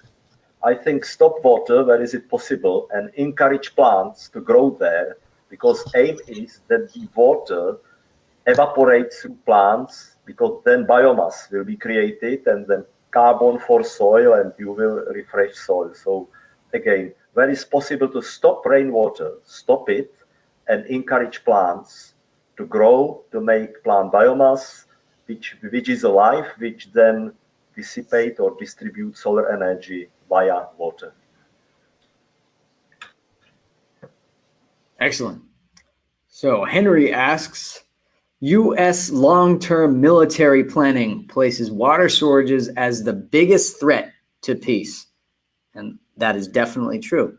Can we work with them to rehydrate the world and cool the planet? I guess we... Mimo iného považuje vlastne nedostatok vody za jednu z najväčších hrozieb pre mier. Dalo by sa s nimi spolupracovať na tom, aby sme mohli rehydratovať planetu. Yes, it is good question.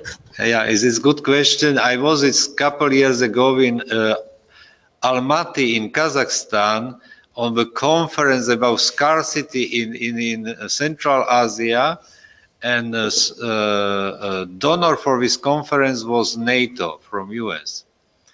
And it's a problem, like Vlado say, about this link between desertification process and starting to immigrate people. It is completely destroy of stability and security.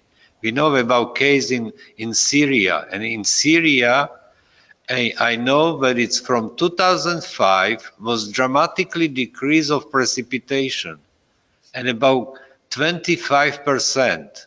And after that was completely destroyed farmers, and people from countryside moved to cities and create this conflict between rural people and city people. And after that was war. And solution for security is completely dependent on the water. And we need to bring solution in this space, which is now hot topic for security, and it is big challenge for United Nations and for NATO and Army, and because it's we know that it will be prolonged of desertification process after 10 years is completely collapsed. I can make comment. We know that old civilization dried out. It was not question of carbon. It was question of bad landscape management. And when you study it, you see that we repeat fast their failures, which is drainage. And when the landscape is drained, that we are losing water with the hot air, which is the sensible heat. Right. Oh, go on any landscape, just flying over the U.S., when all you see is corn and all you see is tilled land, you realize we got a lot of work to do. So Mark asks, I'm wondering if you can comment on the impact of human fire suppression activities on hydrological cycles in areas where fire is a common and sometimes frequent natural disturbance. Takže ak by ste mohli komentovať, aký je dopad ľudských aktivít, čo sa týka protipožiarnych opatrení v oblastiach, kde sú požiare veľmi bežné, na vodný cyklus. And I was in April in California, and I returned just now back to Ventura River and watershed, and I visited many places. How is this bad management of landscape and more space transport, and special in winter time, in heavy rain, with water transport outside to sea. It is space is about, I think, about 20 miles from Pacific zone.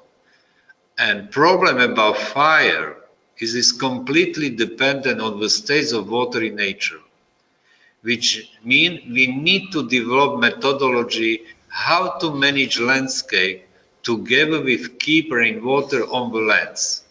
Because after more water in the landscape is no fire.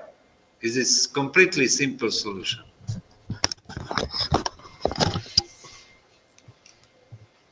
Excellent. So I just want to ask, we're kind of at the end. The questions are slowing down here, but for anyone who wants to follow up with Vlado, Michael, and Jan, feel free, please go through the Rain for Climate and get in contact with them. We'll also include emails on the webinar replay email, but we encourage you, please go through their website if you want to talk to them, because there's a lot of people on here who are reaching out and want to work together. We'll include the chat log in the replay email so you can see all the questions that were asked. You can see each other's names and emails and get in contact with each other through that. We also have a Facebook group, Sustainable Design Masterclass Facebook group, where you can discuss this webinar with others who've gone through it if you want to. So Denise from Utah Valley Permaculture asks, as drought here in the West US is getting worse, temperatures rising, aquifers dry up, should we plant more native drought-resistant plants into our designs and planting?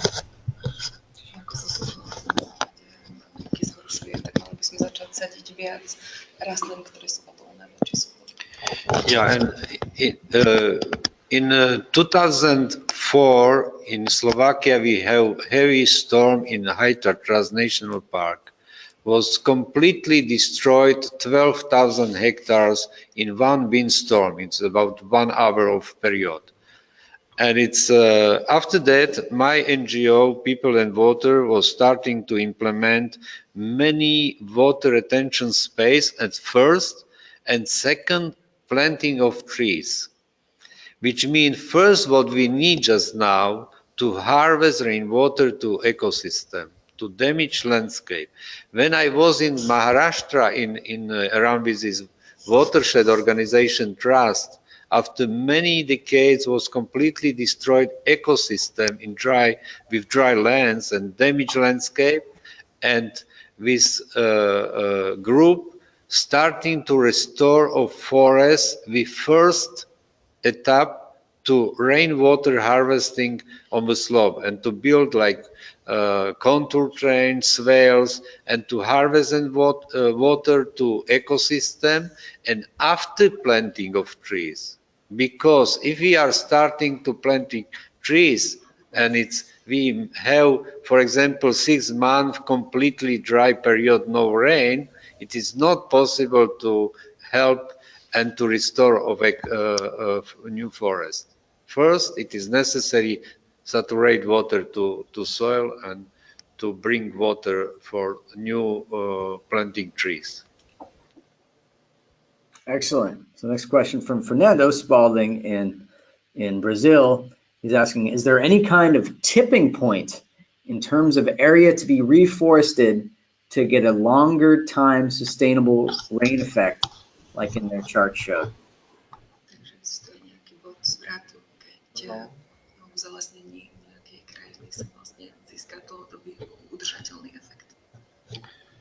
Yeah, and it's Vlado explained about this principle about how is destroying of saturation rainwater to soil with decreasing evapotranspiration and loss of water from small water cycles. With decreasing of balanced water in small water cycle is this growing of extremality and loss of rain, which means it is bad news. It is completely bad news for perspective. But it's good news if the same state we are starting to harvest rainwater to system, it is water will be starting to pumping to small water cycle and to restore soft rain and very often rain, and it's good for to irrigation system by naturally. 40% of the forest canopy is considered as a minimum, or rich vegetation, rich permanent vegetation, 40% cover is considered as a minimum to get back the short water cycle, if this is answer. Yeah, and globally is growing annually 200,000 square kilometers of completely dry lands. And problem like it Jan know about is in Kenya, about is how is dramatically loss of forest from 10% to 2%. And problem is after loss of forest, loss of water, because around this desert, deforestation is built a lot of roads and transport rainwater to streams, river, and to sea. And now after that is completely dangerous situation. And solution is we need wood from forest too, but challenge and big important is how to keep with rainwater on the landscape and to harvest to again to return to by vapor to atmosphere again.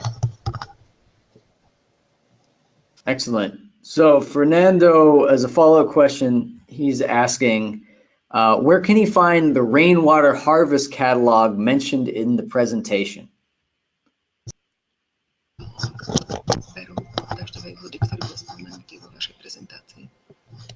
And after this implementation of restoration program in Slovakia, we published book, which is this catalog of different techniques on how to build water retention space, and it is possible directly from website. It is free. This book about name of this book is After Us with Desert and the Deluge. Yeah, and just now Jan bring with his book with his. I'm trying.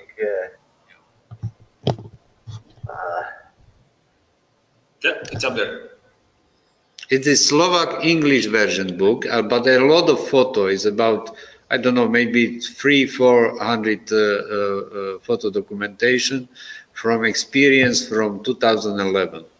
So if you go to the website and you go to milestones, and on the milestone section, you are going to find the link for download, I believe.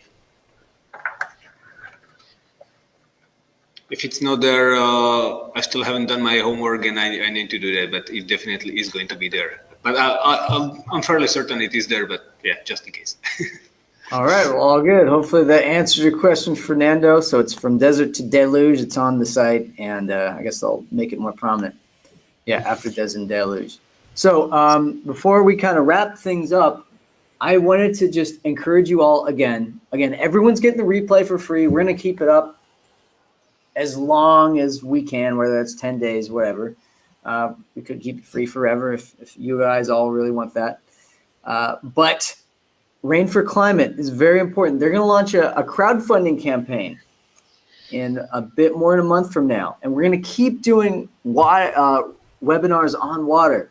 So keep that in the back of your mind and keep sharing this, because when they launch their crowdfunding campaign, we need to be able to raise about 10% of their goal on day one, because that's how crowdfunding happens. Is we need to have the maximum impact on day one to have to make sure they have the momentum to raise the rest of the funds they need. So, we'll keep you in the loop on that well in advance. But I hope you'll all participate in that, because we're gonna keep participating. We got another webinar, another class on water. Another class. It's just going to keep going week after week until they Rain for Climate launches its big crowdfunding campaign. So I encourage you all to keep this excitement up, because this is extremely, extremely important work. I can't think of anything that can unite people you know, the most hard-bitten farmer in the Midwest who doesn't believe in climate change to someone in Berkeley who's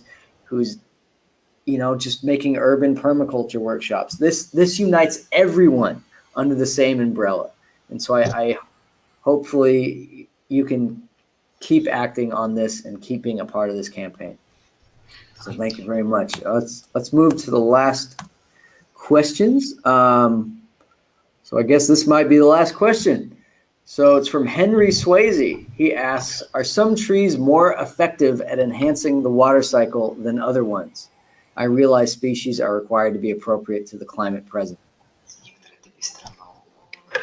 The wetland species are most efficient because they are able to transpirate a lot of water. On the other hand, we need also species which are pioneer ones, which would start to grow somewhere to make first biomass and so on, like birch.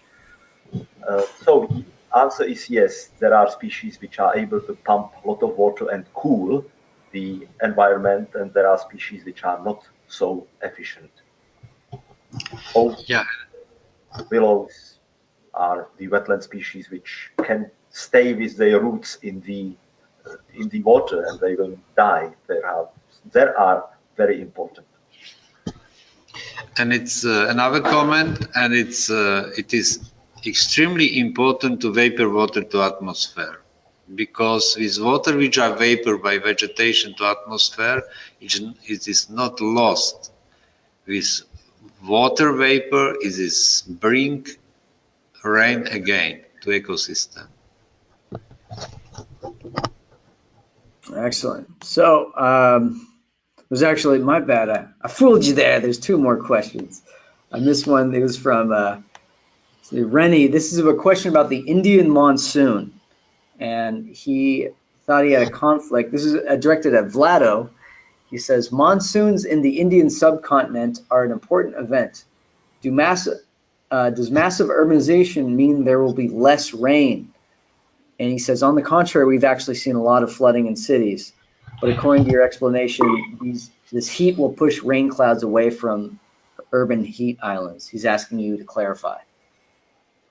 Well, actually, I'm going to take the easy path, and I'm going to redirect the question either to Michal or to Jan.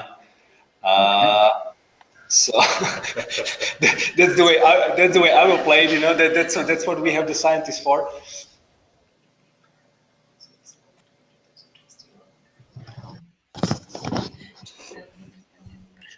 Yeah, and it is necessary to thinking in long-term processing about monsoon in India in semi-arid zones, because if you are looking in a rainforest, it is rain is permanently daily, because it's a lot of water in small water cycle. And Jan say about this biopumping theory from Gorshkov and Makarieva, from two very nice scientists from Russia, find the solution about how is system working if we have naturally ecosystem from across from ocean to inside to continent. If in the natural ecosystem is rain is growing and permanently, and problem is about this destroying of landscape and damage of landscape starting to degrade of small water cycle, and after that it is one per year is massive rain and after no rain, which mean we are, if we are looking over India or semi-arid zone, we have completely rain season and after no rain. If you are looking on Arabic Peninsula, it's the same. In rain season, it is massive rain in Yemen, for example, but 10 months, it's no rain, which means it is too bad. And problem is about how to bring this permanent rain daily or weekly. It is about to restoring of small water cycle, because monsoon, like in India, is dependent on the big water cycle, because the small water cycle is empty. All right, excellent.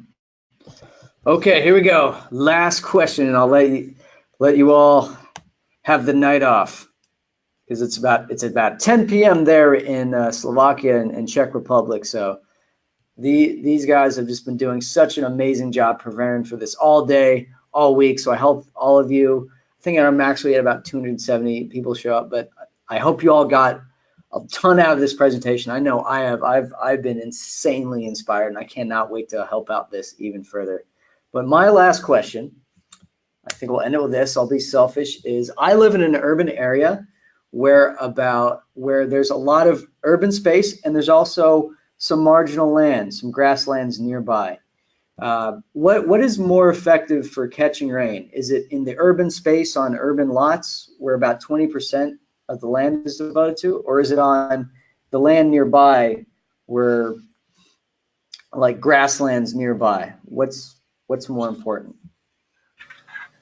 I think you can make very efficient urban area if you combine trees, green roofs, because then you will get all the rain which comes, and you will ban the solar energy via evaporation.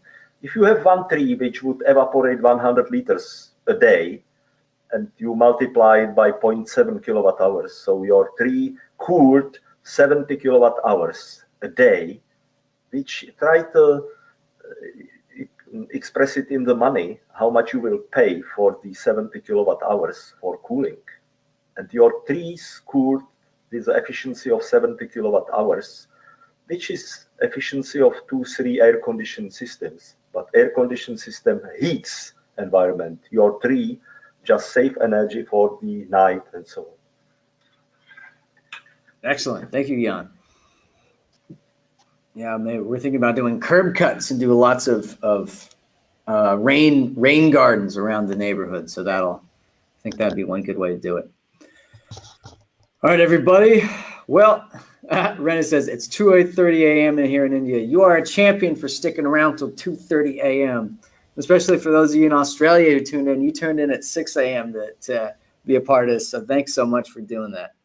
So without further ado, how about we close it up, everybody? Thanks again for joining. Again, visit rainforclimate.com for more information about this absolutely incredible work. There's nothing more important than this right now. And if you want to do more webinars like this, you can sign up at sustainabledesignmasterclass.com. I'll just let that road real quick. But everybody's getting the replay. Just check your inbox for it. And you'll get the replay for free till whenever. We'll just keep it open pretty much forever. And yeah, stay tuned. This is part 3 of our series on water. We're going to have part 4 and part 5 pretty soon, leading up to launch of the Rain for Climate crowdfunding campaign. So appreciate your time, everybody. Keep designing a better world. Dankujem, Michael and John and Vlado and Jana for being here for so long. And you're all incredible. Thank you so much for your time. Thank you for moderation, really. Thank you very much. Ďakujem. Likewise, much appreciated. Thank you. And everybody's saying the same thing. Matt's just saying, great job. Thank you. A lot of good comments flowing in. All right, excellent. So you guys have a nice rest of the day, and thanks a lot for having us. All right, thanks everybody. All right, we're going to end the webinar, and have a good night, have a good day, and hopefully you'll see you on the next one. Bye, everybody. Thank you. Take care. You. Bye-bye.